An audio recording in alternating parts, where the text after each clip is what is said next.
दोस्तों, आप लोग छोटे छोटे गलतियां करते हैं जिस कारण से आप लोगों के मार्क्स कट जाती है। आप लोगों को आज से 2 दिन पहले आप लोगों को न्यूज में बताया गया था जैकबोर्ड के माध्यम से कि स्टूडेंट्स छोटे छोटे गलतियां करते हैं जिस कारण से उन लोगों का मार्क्स कट जाती है। ठीक इसी तरह से मैं बता दूं, आप लोग अलंकार को बहुत हल्के में लेते हैं, चाहे आप हिंदी कोर लिए हैं या इंग्लिश आपका हिंदी कोर है या हिंदी इलेक्टिव है। आप दोनों ही स्टूडेंट्स क्या करते हैं ना, वो सोचते हैं अलंकार ही है ना, छोड़ देंगे इसको पेपर में। तो एक छोटी सी गलतियां, एक छोटा सा गलती के कारण आप लोगों का मार्क्स डिक्रीज हो जाती है। तो आप लोग चाहते हैं कि ये मार्क्स जो हमारे पेपर में जो कट जाते हैं, ये मार्क्स हमारे पेपर में ना कटे, तो बिल्कुल वीडियो को शुरू से लेकर अंत तक देखिएगा। दिल से आपको मैं वादा करता हूं मेरे दोस्त, मैं जो अलंकार आपके सामने लेकर आया हूं, आप मरते दम तक नहीं भूलेंगे। याद रखिएगा, मरते दम तक आप नहीं भूलेंगे अगर आप ऑनेस्टी पूर्वक इस वीडियो को देखेंगे। तो मैं स्टार्ट करने से पहले मैं बता दूं, अलंकार देखा जाए तो बहुत प्रकार के अलंकार होते हैं। अलंकार को अगर मैं मेनली टॉपिक में बात करूं तो अलंकार बहुत प्रकार के अलंकार होते हैं, लेकिन आप लोगों को बार बार जो एग्जामिनर पूछे जाते हैं, जिस प्रकार जो भी अलंकार से रिलेटेड क्वेश्चन आते हैं, वो अलंकार को आपको ध्यान से देखना है। सर अलंकार से क्वेश्चन कैसे होगी, सबसे इंपॉर्टेंट टॉपिक तो यही बनता है कि सर अलंकार से क्वेश्चन पूछे कैसे जाएंगे। तो मेरे दोस्तों याद रखिएगा, मेरे चेला याद रखिएगा, मेरे शेर शेरनियों, क्या पूछेगा पता है? एक सेंटेंस दिया रहेगा, याद रखिए क्या दिया रहेगा, एक सेंटेंस दिया हुआ रहेगा और आपसे पूछेंगे कि ये सेंटेंस में, इस वाक्य में कौन सा अलंकार छुपा हुआ है। तो आपको पता होगा उपमा अलंकार, श्लेष अलंकार, अनुप्रास अलंकार, अनुप्रयुक्ति प्रकाश अलंकार आपको पता होगा, तभी तो इसका आंसर आप सही से कर सकते हैं ना, अन्यथा इसका आंसर सही से नहीं कर सकते। जितना ज्यादा हो सके जो भी स्टूडेंट्स हिंदी कोर लिए हैं और हिंदी इलेक्टिव लेकर स्टडी कर रहे हैं और उनका पेपर अभी एग्जाम है, तो आप लोग जरूर से, आप लोगों से छोटा सा विनती है कि जितना मेहनत कर रहा हूं, बस आप लोग थोड़ा सा इस मेहनत का मेरा फल आप लोग दे दीजिएगा। मेरे दोस्त, आप लोग अपने दोस्तों को शेयर कर दीजिएगा ताकि उनके पेपर में 2 क्वेश्चन आएगा अलंकार से। कितना क्वेश्चन? 2 क्वेश्चन आप अलंकार से आएगी। याद रखिएगा, दोनों क्वेश्चन को यूं ही आपने पेपर में छोड़कर ना आए, इसी के लिए मैं पहला टॉपिक में आप लोगों का अलंकार बता रहा हूं। क्या स्टार्ट करें? अलंकार को देखने के बाद अगर आप लोगों को समझ में आ जाएगा तो बिल्कुल आप लोग कमेंट सेक्शन खुला हुआ है, कमेंट करना ना भूलिएगा। अगर समझ में आए तो, नहीं समझ में आएगा तो छोड़ देना है, ठीक ना। चलिए सर, सबसे पहला अलंकार का ट्रिक में लेकर आया हूं। क्या मेरे दोस्तों? अलंकार का ट्रिक लेकर आया हूं। सबसे पहले जो मैं टॉपिक में बारे में मैं बात करूंगा, उस टॉपिक के बारे में आपको ध्यान से देखना है। क्या? जिस टॉपिक के बारे में मैं बात करूंगा उस टॉपिक के बारे में आपको ध्यान से देखना है। सबसे पहले हम लोग देखते हैं सर, पहला नंबर 1, क्या पॉइंट नंबर 1 पे हम लोग देखते हैं उपमा अलंकार के बारे में। किसके बारे में सर? हम लोग सबसे पहले जो देखते हैं ना, याद रखिएगा, उपमा अलंकार। ये उपमा अलंकार क्या होती है सर, इसके बारे में थोड़ा सा हम लोग जान लेते हैं। तो समझिए, अगर आपसे पूछा जाएगा ना, अगर उदाहरण सही समझाइए, अगर आपसे सब्जेक्टिव क्वेश्चन में आ जाए, ऐसे सब्जेक्टिव में नहीं पूछा जाता है, अगर बाय द वे आ जाए तो आपको लिखने का भी तरीका होना चाहिए। तो मैं सारा चीजें लेकर आया हूं, पैसेंस बनाइए। सबसे पहले आपको बात पता होना चाहिए, याद रखिएगा, कि उपमा अलंकार किससे कहते हैं। पॉइंट नंबर 1 में जहां सा, से, सी दिखे तो समझ जाना कि उपमा अलंकार है। क्या? जहां सा, से, सी दिखे तो आप लोगों को समझ जाना है कि यह उपमा अलंकार है। मैं फिर से बोल रहा हूं, जहां सा, सी, से बोलते हैं ना, गा, गी, गे, के, का, की बोलते हैं ना, ठीक इसी तरह से जहां पे सा, सी, से दिखे, सा, सी, से दिखे तो समझ जाना है कि वो वहां पे लिखा हुआ है आपका उपमा अलंकार। सर थोड़ा सा उदाहरण सहित मैं समझाता हूं, समझिएगा। उदाहरण अब मैं लेकर आप लोगों को चलता हूं सर उदाहरण पे, थोड़ा सा देखिएगा ये उदाहरण एक्चुअली क्या होती है। उदाहरण को भी समझना बहुत जरूरी होती है, ठीक है। तो समझिएगा सर, उदाहरण में क्या होता है कि लाल किरण की चोंच खोल हरि पद। देखिए, एक पॉइंट नंबर 1 उदाहरण, 2 उदाहरण लेकर आया हूं, समझिएगा क्या लेकर आया हूं, समझिएगा। देखिए यहाँ पे, सॉरी, आपका एक ही सेंटेंस यहाँ पे, समझिएगा कि लाल किरण की चोंच खोल हरि पद कमल से।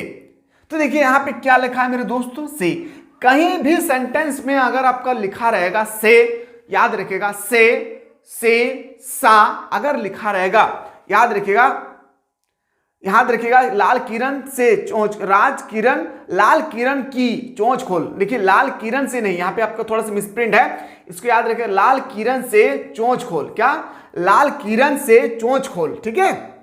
और दूसरा है सर यहाँ पे, याद रखिएगा, हरि पद कमल से। तो यहाँ पे देखिए से लगा हुआ है, सेंटेंस में से लगा हुआ है, यहां पर भी क्या लगा हुआ है, से लगा हुआ है। तो देखिए ये दोनों जगह पे अगर से लगा हुआ है, सेंटेंस नंबर 1, उदाहरण नंबर 1, उदाहरण नंबर 2, जहां पे से दिखे तो आपको समझ जाना है कि उपमा अलंकार कहेंगे उसको। मैं फिर से बता दूं, जहां पे से, सा, सी आपको दिखे तो आपको समझ जाना चाहिए कि यह आपका उपमा अलंकार का उदाहरण है। डन कर दीजिए, अगर समझ में आ गया होगा तो एक बार डन कर दीजिएगा कि सर हमें समझ में आ गया होगा। वीडियो में जरूर, वीडियो के कमेंट में जरूर लिखिएगा मेरे दोस्त, क्योंकि इसके पीछे बहुत मेहनत लगा है। एक बार आप लोग जरूर कमेंट कीजिएगा कि सर मुझे समझ में आ गया है। ठीक है, चलिए सर आपसे पूछा जाएगा से, सा, सी, याद रखिएगा उपमा अलंकार का उदाहरण। आते हैं सर पॉइंट नंबर 2 पे। पॉइंट नंबर 2 है सर पुनर्विक्ति प्रकाश अलंकार। और अगर मैं बात करूं आपके एग्जाम के पेपर के अकॉर्डिंग तो सबसे इंपॉर्टेंट अगर कोई अलंकार है तो ये याद रखिएगा कौन सा अलंकार होगी, तो बताएंगे सर याद रखिएगा पुनर्विक्ति प्रकाश अलंकार। सबसे इंपॉर्टेंट जो बनती है ना पुनर्विक्ति प्रकाश अलंकार, और ये सबसे आसान है अलंकार का। याद रखिएगा सबसे आसान कोई अलंकार है तो बोलेंगे सर पुनर्विक्ति प्रकाश अलंकार। क्यों सर, तो समझिएगा एक ही शब्द का बार बार प्रयोग में आना पुनर्विक्ति प्रकाश अलंकार कहलाता है। मतलब एक ही शब्द का बार बार हम लोग प्रयोग करेंगे, क्या करेंगे दोस्तों, एक ही शब्द का अगर हम लोग बार बार प्रयोग करेंगे तो उसे हम लोग पुनर्विक्ति प्रकाश अलंकार कहते हैं। सर कैसे, तो समझिएगा। उदाहरण मधुर मधुर, याद रखिएगा यहाँ पे आपका याद रखिएगा सिंबल रहेगा। मैं बताना भूल गया हूं, जैसे बोलते हैं ना पानी पानी, क्या पानी पानी, सुने है ना पानी पानी सॉन्ग, तो यहाँ पे ये सिंबल लगा होगा। ये सिंबल जहां पे भी लगा होगा, कौन सिंबल सर, ये सिंबल माइनस का सिंबल जहां पे भी लगा होगा, समझ में आ जाना चाहिए सर पुनर्विक्ति प्रकाश अलंकार है। लेकिन अगर आपसे पेपर में डिफिनेशन पूछा जाए तो समझिएगा एक ही शब्द का बार बार प्रयोग में आना पुनर्विक्ति प्रकाश अलंकार कहलाता है। कैसे सर, उदाहरण मधुर मधुर मेरे दीपक जला, याद रखिएगा ये उदाहरण नंबर 1। उदाहरण नंबर 2 यहां से शुरू हो रहा है, थोर थोर बिहार करती सुंदर। तो यहां देखिए थोर थोर जो लिखा हुआ है, यहाँ पे दो शब्द, एक ही शब्द को दो बार प्रयोग किए गए। ठीक इसी तरह से कह रहा है एक ही शब्द का बार बार प्रयोग होना, थोर थोर या हम लोग मधुर मधुर मेरे दीपक जला, उदाहरण नंबर 1। उदाहरण नंबर 2 थोर थोर बिहार करती सुंदर। क्या आपको समझ में आया मेरे दोस्त? मैं फिर से बता रहा हूं, अगर आपको नहीं समझ में आ रहा समझिए पुनर्विक्ति प्रकाश अलंकार का पहचान होती है माइनस का सिंबल। ये माइनस का सिंबल क्या दर्शाता है सर, एक शब्द को दो बार लिखना, उसके बीच में माइनस का सिंबल आती है। क्या आपको समझ में आ गया होगा? इस तरह से अगर क्वेश्चन आएगी, इस तरह से उदाहरण अगर आपके पास आ जाए कि मधुर मधुर मेरे दीपक जला, ये कौन सा अलंकार है, क्या आप लोग नहीं बता पाएंगे कि सर पुनर्विक्ति प्रकाश अलंकार है? अगर समझ में आ गया होगा ऑप्शन नंबर मतलब आपका पॉइंट नंबर 2 भी, तो एक बार डन कर दीजिएगा अगर समझ में आ रहा होगा तो। चलिए आते हैं सर अगला क्वेश्चन पे। नेक्स्ट पॉइंट है सर हम लोग का अनुप्रास अलंकार। याद रखिएगा अनुप्रास अलंकार, याद रखिएगा पुनर्विक्ति प्रकाश अलंकार का ठीक छोटा भाई है। क्या है? पुनर्विक्ति प्रकाश अलंकार में क्या होता था, एक ही शब्द का दो बार प्रयोग में आना, जैसे मधुर मधुर, पानी पानी बोलते हैं ना हम लोग, तो देखिए एक ही शब्द का दो बार प्रयोग में आना हम लोग उसको बोलते हैं पुनर्विक्ति प्रकाश अलंकार। तो इसका छोटा भाई है कौन सर, तो बनाएंगे सर उसका छोटा भाई हो जाएगी हम लोग का, याद रखिएगा सर उनका छोटा भाई कौन है, अनुप्रास अलंकार। क्या हो जाएगा सर, अनुप्रास अलंकार। क्या आप लोगों को अगर इस तरह से क्वेश्चन आएगी तो आप लोग लिख लेंगे ना मेरे दोस्तों? एक बार जरूर बताएं कि आप लोग लिख लेंगे इस तरह से अनुप्रास अलंकार का अगर आपसे उदाहरण पूछा जाए। समझिएगा अनुप्रास अलंकार किसे कहते हैं, जहां किसी व्यंजन, अब ये टर्म जो है ना सबसे इंपॉर्टेंट होती है। ये व्यंजन क्या है, जैसे हम लोग क ख ग पढ़े हैं ना सर, आ से लेकर घिया तक हम लोग जो पढ़े हैं ना, ठीक उसी पे बोल रहा है कि अनुप्रास अलंकार जहां किसी व्यंजन का अ से लेकर ज्ञ तक, कहां तक, अ से लेकर ज्ञ तक कोई भी शब्द हो सकती है, जहां किसी व्यंजन की आवृत्ति एक बार से अधिक बार हो उसे अनुप्रास अलंकार कहते हैं। क्या कहते हैं, एक शब्द का एक बार से अधिक बार प्रयोग में अगर आ जाए तो उसको हम लोग बोलते हैं अनुप्रास अलंकार। क्या कहते हैं सर, अनुप्रास अलंकार कहते हैं।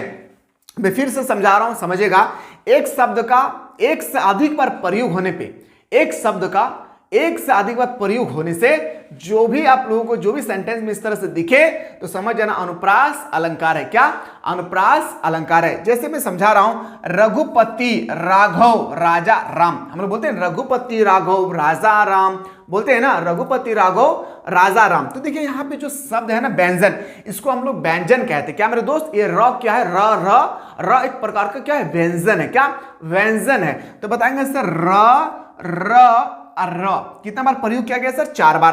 तो याद रखिएगा जब भी एक व्यंजन को एक से अधिक बार प्रयोग करते हैं कोई भी व्यंजन में, कोई भी सेंटेंस में अगर एक से अधिक बार हम लोग प्रयोग करते हैं उस व्यंजन को, तो समझ जाना चाहिए हम लोग का अनुप्रास अलंकार कहते हैं। रघुपति राघव राजा राम। क्या आप लोगों को समझ में आया या नहीं, जल्दी से बताएं मेरे दोस्त, थोड़ा सा बता दीजिए। आप लोग कमेंट सेक्शन खुला हुआ है कि अभी तक जो मैं 3 बताया हूं, मैं फिर से एक बार आपको लेके चलता हूं नदिया के पार। उपमा अलंकार अगर आपसे कहे तो जहां उपमा अलंकार देखना नहीं है, समझिए मेरे बात को। उपमा अपने आंखों को बंद करना, सुनना है, क्या समझना समझेगा कि उपमा अलंकार उसे कहते हैं जहां पे से सा सी लगा रहे, उसे हम लोग उपमा अलंकार समझ जाएंगे। जिस वाक्य में सा से सी लगा रहे तो हम लोग को समझ में आ जाना चाहिए यह उपमा अलंकार है। जैसे सर, लाल किरण से चोंच खोल, हरि पद कमल से, याद रखिएगा। आते हैं सर आपका पॉइंट नंबर 2 में। पॉइंट नंबर 2 में क्या है सर, समझिएगा, आपका पुनर्विक्ति प्रकाश अलंकार। पुनर्विक्ति प्रकाश अलंकार उसे कहते हैं कि एक शब्द का 2 बार प्रयोग करना या बार बार प्रयोग करना। एक शब्द का, मैं एक व्यंजन नहीं कहा हूं, मैं एक व्यंजन नहीं कहा, मैंने एक शब्द कहा, एक शब्द का बार बार प्रयोग पे आना, उसे हम लोग पुनर्विक्ति प्रकाश अलंकार कहते हैं। जैसे पानी पानी रे कहते हैं ना, ठीक इसी तरह से मधुर मधुर कहते हैं ना सर, ठोर ठोर, ठीक इसी तरह से आपको समझ जाना चाहिए एक शब्द का 2 बार प्रयोग में आना, तो समझ जाना मेरे दोस्त, उससे हम लोग पुनर्विक्ति प्रकाश अलंकार कहते हैं। अगर आप भी समझ में नहीं आ रहा है तो फिर मैं समझा नहीं पाऊंगा। और ठीक है, अगला देखते हैं सर, अगला पॉइंट पे क्या है। अगला पॉइंट है कि अनुप्रास अलंकार देखना नहीं है, याद रखिएगा। अनुप्रास अलंकार उसे कहते हैं जहां पे एक व्यंजन का एक से अधिक बार प्रयोग किए जाते हैं, एक शब्द का नहीं, एक व्यंजन का एक से अधिक बार प्रयोग किए जाते हैं, उसे हम लोग क्या कहते हैं सर, अनुप्रास अलंकार। सर कैसे, जैसे रघुपति राघव राजा राम, रघुपति राघव राजा राम, देखिए यहाँ पे रॉ का कितना बार प्रयोग किए गए हैं। अरे यही 3 जो है ना, याद रखिएगा, ये 3 जो अलंकार है आपके पेपर में, अगर अलंकार से रिलेटेड क्वेश्चन आ जाए तो समझ लीजिएगा इन्हीं 3 में से आपके पेपर में एक क्वेश्चन छपेगी। अगर समझ में आया तो एक बार डन कर दीजिएगा, मेहनत हमारी बेकार नहीं जाना चाहिए। क्वेश्चन आएगा पेपर में, ताबड़तोड़ करके लिख कर लाना है। मिलते इसी तरह से नया अपडेट के साथ।